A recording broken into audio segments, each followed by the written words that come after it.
Na, ang laki naman palang bahay nyo eh. Na, magkano pa lang eh, kwarto na para sa amin.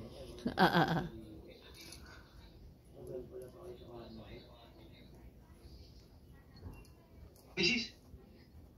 Malayo po ba? Ba pwede pang Ay, vlog hindi. Dito lang yan. Malinaw to eh. Pinag-vlog sa kanila.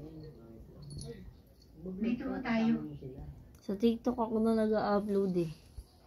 Napapansin ba?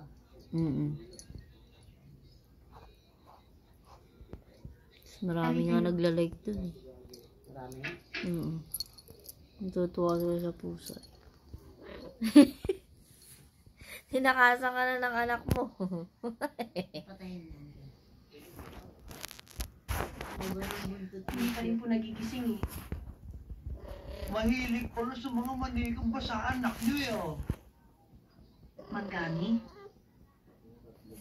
Ang anak ko si Sofia.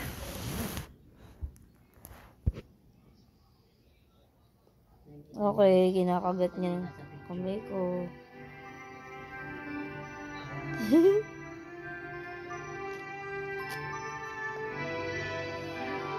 Manggami, huwag kayong umalis. Magbabayad ako kahit magkano.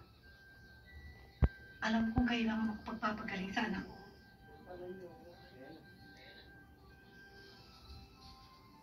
Please.